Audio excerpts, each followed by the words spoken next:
বেশ কিছুদিন আগে, বেশ কয়েক বছর আগে এই যে তেহরিক উল মুজাহিদিন এই সংগঠনের সঙ্গে আগেও যোগ ছিল এবং এই সংগঠন জম্মু কাশ্মীরে বা আমাদের দেশে ব্যান্ড টেররিস্ট আউটফিট, অর্থাৎ এই সংগঠনটাকে ব্যান করে দেওয়া হয়েছে।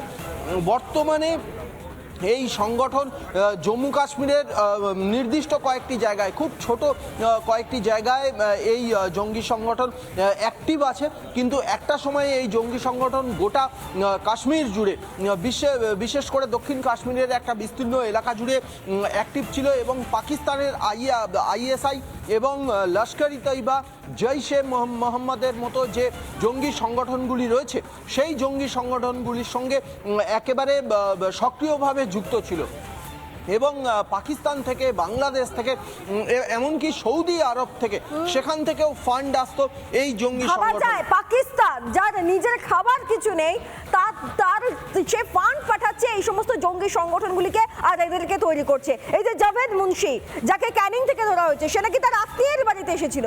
সেই আত্মীয়ের বক্তব্য আমরা আপনাদেরকে শোনাবো, শুনুন একবার। उसको खुद पता नहीं, उसको तो 25 साल हो गए शादी को हमारी नानद के साथ। हमको तो खुद पता नहीं था, हम क्या बोले। इधर किस लिए आए थे आप लोगों को घर में? ऐसे ही वो आ गया तो हमने सोचा जीजा है इसका, तो फिर उसी में उसको बोला, उसको ले लिया, वो कश्मीर उसको ले लिया वापस। कितने दिन से यहाँ पे रहे हैं? कुछ नहीं, जिस दिन आए उसी दिन उसको बोलते ले। उसको बेटी को आदमी ट्यूमर है सर को, हाँ, तो इसलिए उसको दिल्ली में उसको लड़का रहा था, वो उसी में उसको बोला मैं इधर आऊंगा। क्या आप लोगों के साथ क्या बात हुई पुलिस से? ये क्यों आया, हमने बोला ये आ गया ऐसे ही। फिर बोला कहाँ रहते हो तुम लोग, हमने बोला इधर तो हो गया बात। कितने आदमी थे उनके साथ? 10-15। पुलिस बोल रहे है वो जंगी कार्यक्रम में युक्त है। हमको मालूम नहीं है। आपको मालूम नहीं? যদিও ধৃত জঙ্গির আত্মীয়ের দাবি যে সে কিছুই জানতো না, তার এই বিষয়ে কোনো কিছু জানা নেই, এমনি এসেছিল নাকি এই জাভেদ মুন্সি। আমরা এই জাভেদ মুন্সি সম্পর্কে আমাদের প্রতিনিধি সৈকতের থেকে জানছিলাম। ভাই সৈকত, আমি আবারও একবার তোমার কাছে যাব। কাশ্মীর পুলিশের হাতে গ্রেপ্তার এই জাভেদ মুন্সি, তুমি বলছিলে যে সংগঠনের সদস্য তাদেরকে বাংলাদেশ, পাকিস্তান এরা সবাই ফান্ড করে দিনের পর দিন, আমাদের দেশের ক্ষতি হচ্ছে।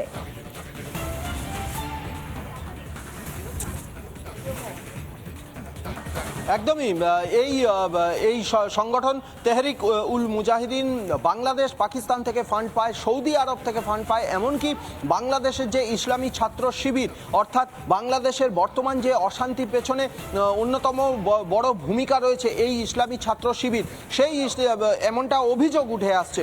সেই ইসলামী ছাত্র শিবিরের সঙ্গে ওতপ্রোতভাবে জড়িত ছিল একটা টাইম এই তেহরিক উল মুজাহিদিন এবং যাকে গ্রেপ্তার করেছে সেই জাভেদ মুন্সি মূলত আইডি বিস্ফোরক। শুধু তাই নয়, বাংলাদেশ লাগোয়া ভারতের যে কটি স্টেট রয়েছে, ভারতের যে কটি রাজ্য রয়েছে,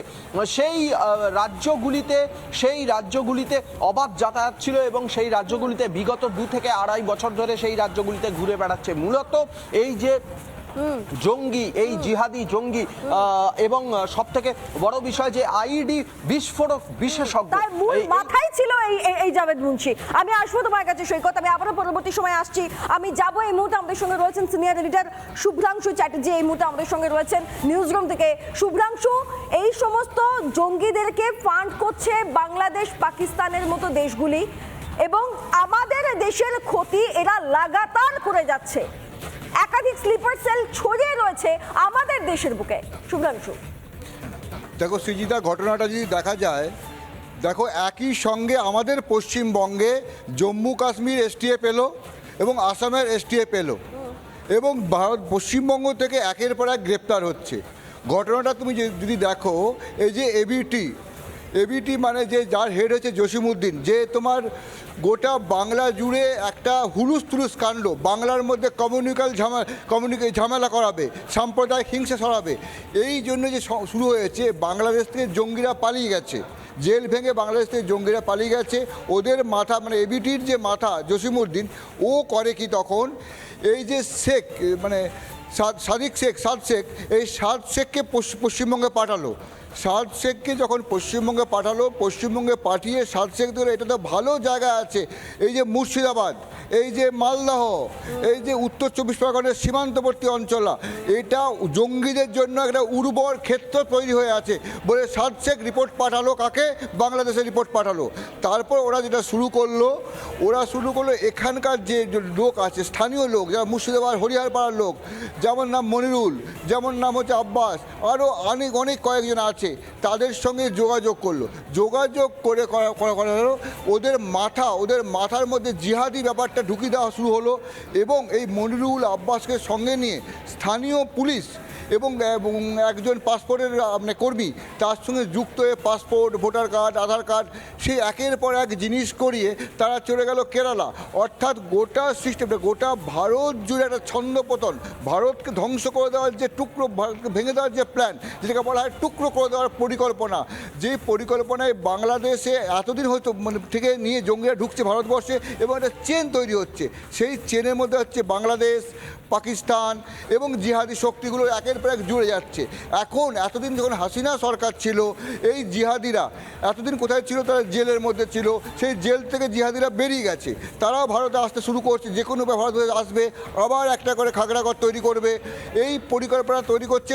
ঠিক এই সময়ে আরেকটা জিনিস দেখা যাচ্ছে, ক্যানিংয়ে যেটা সৈকত বলছিল, ক্যানিংয়ে ধরা করলো কে? কাশ্মীরের জঙ্গি। অর্থাৎ এই গোটা জঙ্গিদের মধ্যে একটা নিজস্ব রুট ম্যাপ তৈরি করা হয়েছে। সেই রুট ম্যাপের মধ্যে জড়িত হয়েছে কে? সমস্ত জিহাদি গোষ্ঠী, জঙ্গি গোষ্ঠীগুলো, এবং এর মধ্যে এখন মাথা হিসেবে কাজ করছে বাংলাদেশ, এবং বাংলাদেশ থেকে গোটা সিস্টেমটা চলছে। এই সিস্টেমটা চালানোর জন্য এই যে সাদ শেখের কথা বলা হচ্ছে, মনিরুলের কথা বলা হচ্ছে, আব্বাস, এরা বাংলা ভাষাতে কথা বলছে। এবং এটা আরও সুবিধা হচ্ছে কি করে? তারা করছে কি, বাংলাদেশ থেকেই তাদেরকে হোয়াটসঅ্যাপে, ফোনের মাধ্যমে তাদের মাথার মধ্যে জিহাদি চিন্তা ঢুকিয়ে দেওয়া হচ্ছে। তারা মনে করছে বাংলাদেশটাকে যেমন করে জঙ্গিদের আস্তানা তৈরি করে দেওয়া হচ্ছে, জিহাদি আস্তানা তৈরি করে দেওয়া হচ্ছে, ঠিক সেইভাবে পশ্চিমবঙ্গ, আমাদের পশ্চিমবঙ্গ দিয়েই তারা তাদের যাত্রা শুরু করার চেষ্টা করছে। এবং এই জায়গাটা সবথেকে যেটা গুরুত্বপূর্ণ, যেটা আজকের, সেটা খুব চিন্তার বিষয়, পশ্চিমবঙ্গে আসছে কারা? আসামের এসটিএফ আসছে, জম্মু কাশ্মীরের এসটিএফ আসছে, এবং পশ্চিমবঙ্গ থেকে একের পর এক ধরা পড়ছে। এবং অর্থাৎ এই পশ্চিমবঙ্গকে যদি আরও বেশিভাবে দেখা যায়, আরও বিভিন্ন জায়গায় যদি তল্লাশি হয়, এরা জঙ্গিদের যদি মরুদ্যান বলে কেউ অভিযোগ করে, খুব একটা আর ভুল করবে না। কেননা বাংলাদেশি জঙ্গিরা সব থেকে বেশি সুবিধা পাচ্ছে এই সীমান্তবর্তী এলাকাগুলো আছে, মুর্শিদাবাদ, মালদা এবং উত্তর দিনাজপুর একাংশ, এই জায়গা দিয়ে ওরা উঠে আসছে। এবং ওদের যে বারবার বলার কথা হচ্ছে যে চিকেন নেক করে কথা বলছে, ওদের মধ্যে যারা স্বপ্ন দেখছে 7 সিস্টার্সের আলাদা করে দেওয়ার পরিকল্পনা করছে, এই সব কটা পরিকল্পনার মধ্যে জিহাদিদের যে পরিকল্পনা, জিহাদির যে অনেক দূরের দৃষ্টি রেখে তারা ম্যাপ সাজিয়ে রেখেছে, এবং সেই ম্যাপ সাজানোর ঘটনাগুলো আমাদের এসটিএফকে ধন্যবাদ, তারা আগেই ধরে ফেলছে, নয়তো এদের একের পর এক তথ্য উঠে আসছে। আমাদের প্রত্যেক জেলা এবং কলকাতায় যারা রিপোর্টার আছে তারা প্রত্যেকেই দেখছে কি ভয়ঙ্কর পরিকল্পনা এবং ষড়যন্ত্র করে তারা বেরোচ্ছে। তাহলে আমাদের এই 3টে বিষয় প্রশ্ন হলো, পশ্চিমবঙ্গকে তারা মনে করছে তারা এখানে থাকা যেতে পারে, সেই কারণে আজকে এসটিএফ আসছে, জম্মু কাশ্মীরের এসটিএফ আসছে, আসামের এসটিএফ আসছে। দ্বিতীয় কথা হচ্ছে কি হচ্ছে, মালদা, মুর্শিদাবাদ, এইসব যে জেলাগুলো আছে, সেই জেলাগুলোতে এবিটিএ যারা আছে, যার হেড হচ্ছে জসিমউদ্দিন রহমানিয়া, তিনি তার ষড়যন্ত্রের জাল বিছিয়ে ফেলতে পেরেছে। এবং এদের মধ্যে এবং যেটা যোগাযোগটা আছে, সেই যোগাযোগটা হচ্ছে পাকিস্তানের সঙ্গে যোগাযোগ, কাশ্মীরের সঙ্গে যোগাযোগ, এবং দুবাই থেকে আসছে টাকা, একটা সুন্দর র্যাকেট তৈরি হয়েছে, যেটা ভয়ের। সৃজিতা, একদম ধন্যবাদ শুভ্রাংশু। আমরা শুভ্রাংশু চ্যাটার্জি, সিনিয়র এডিটর, তার সঙ্গে গোটা বিষয়টা পরিষ্কারভাবে বুঝছিলাম যে কোন ম্যাপ রোড ধরে কিভাবে একটা গোটা র্যাকেট তৈরি হয়েছে। এবং এই জায়গা থেকে একটা বিষয় স্পষ্ট, আমি আরও একবার সৈকত তোমার কাছে যাবো। আলিপুর কোর্টে এই মুহূর্তে জাভেদ মুন্সিকে তোলা হয়েছে, তাকে হয়তো কাশ্মীরে নিয়ে যাওয়া হবে, আমি সেই আপডেট তোমার থেকে নেব। তার পাশাপাশি আরও ভয়ের যেটা কারণ, আরও চিন্তা হওয়া উচিত, ভাবা উচিত, সেটা হচ্ছে কেন এই পশ্চিমবঙ্গটা এই সমস্ত জঙ্গি কার্যকলাপের জন্য একটা উর্বর ক্ষেত্র হয়ে উঠছে, নিশ্চিন্তের জায়গা ভেবে নিচ্ছে এই পশ্চিমবঙ্গকে, পশ্চিমবঙ্গের সীমান্তবর্তী এলাকাকে এই সমস্ত সন্ত্রাসবাদী সংগঠনগুলি। এই দায়িত্বও তো নিতে হবে সৈকত।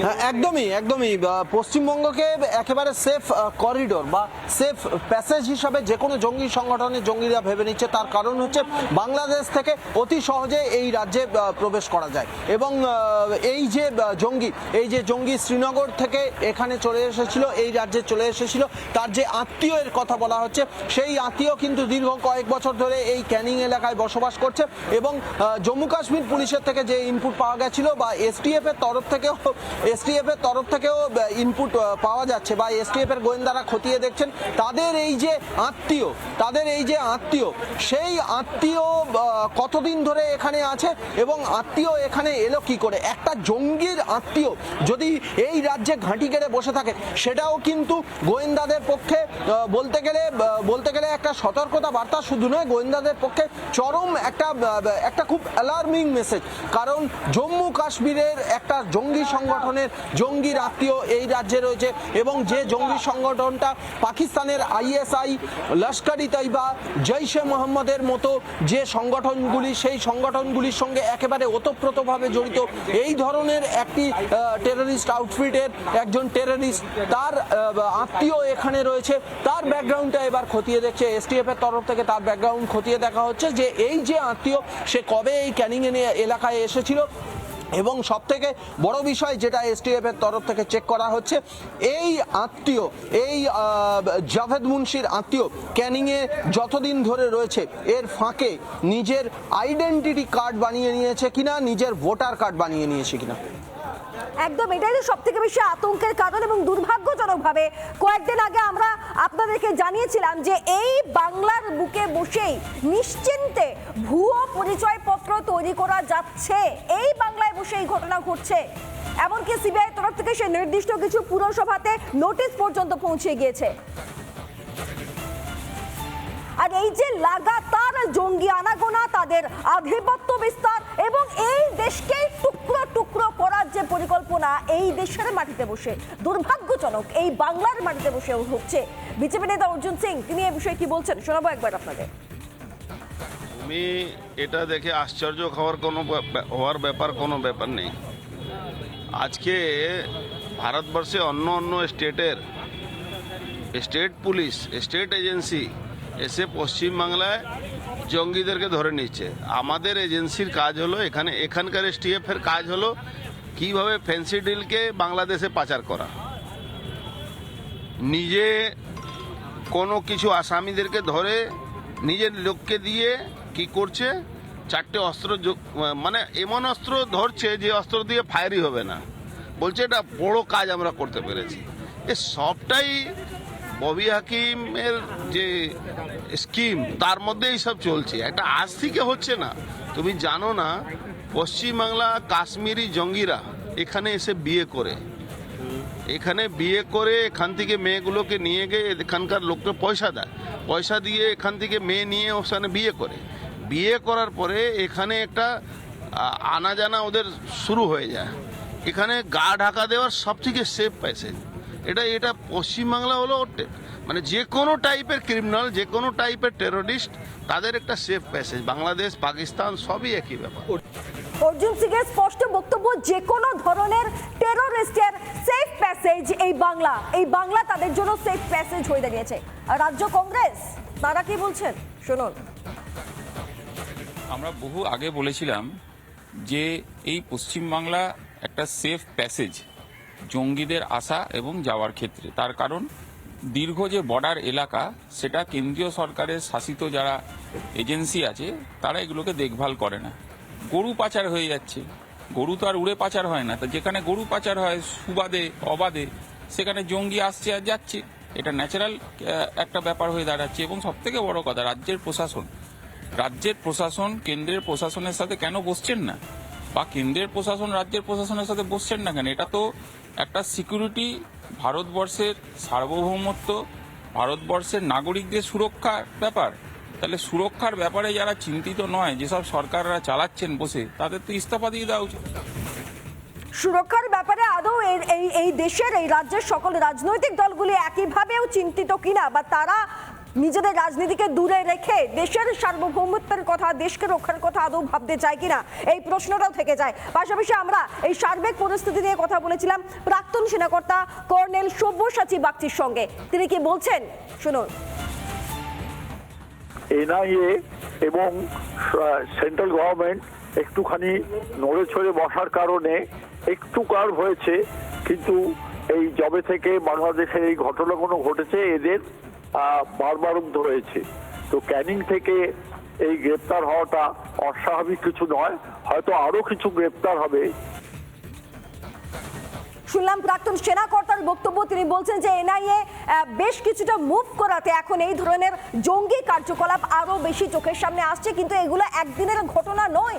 দিনের পর দিন ধরে এরা এই দেশের মাটিতে, এই রাজ্যের মাটিতে ঘাঁটি গেড়ে বসে রয়েছে। মুর্শিদাবাদ, মালদা, উত্তর চব্বিশ পরগনার বিভিন্ন সীমান্তবর্তী এলাকা, ক্যানিং এর মতো অঞ্চলে এদের অবাধ যাতায়াত, অবাধ বিচরণ। আপনার সঙ্গেই ঘোরাফেরা করছে, খাওয়া দাওয়া করছে, আপনারই পাশে রয়েছে, অথচ আপনি জানতেই পাচ্ছেন না যে আপনারই সব থেকে বড় ক্ষতি করার চিন্তা ভাবনাটা এরাই আপনার পাশে বসে বসে করছে।